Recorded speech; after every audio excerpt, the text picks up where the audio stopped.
Well, it's raining outside, and my wife got called in to work to help take care of people that need help, and so I decided I was going to try to finish this Kuksa up that I started, and just down to the final sanding phases. I need to work on the inside quite a bit, but I got asked a question the other day in person by somebody who saw the other video of what I finish it with.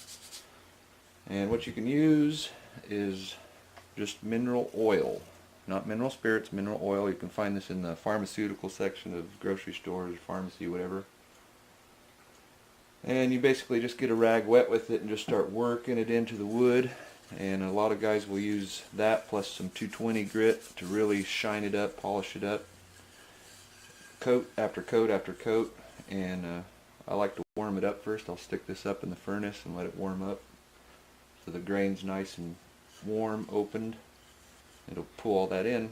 Another way you can do is do a hot water bath and melt down paraffin wax and do a 50-50 mix, and the wax will work down in the cracks and seal it up really good, which I might do with this because it's got some pretty good cracks.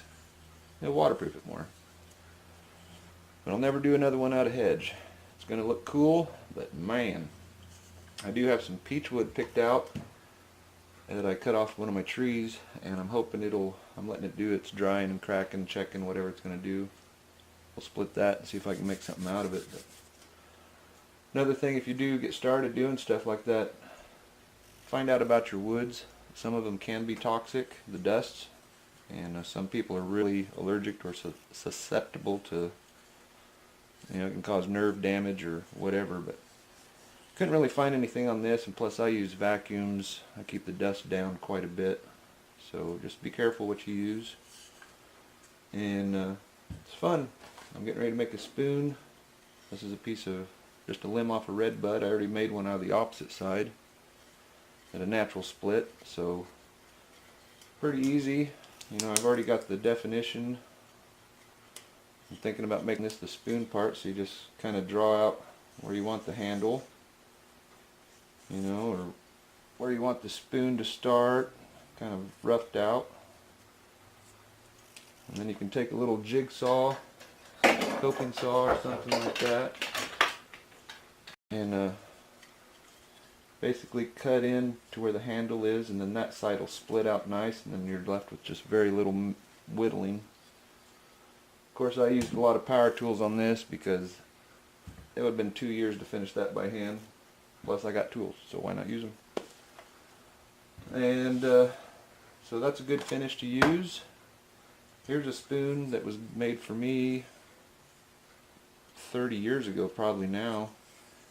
A buddy of mine made it for me, and still got a good finish, but he used a native recipe. It's a pinon pine pitch and beeswax, and kind of burnt it in, and it's like brand new still. Kind of smell it still too. But anyway, there it is, and hedge is cool. Makes great tool handles. Made this tomahawk handle out of it. Beautiful wood once you finish it, and it's just smooth. That thing will last forever, But hard to work with. Prepare yourself. So thought I'd share that with you, and happy holidays to everybody. If I don't talk to you again, Merry Christmas.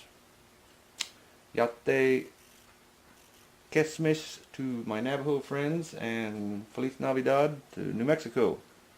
Merry Christmas.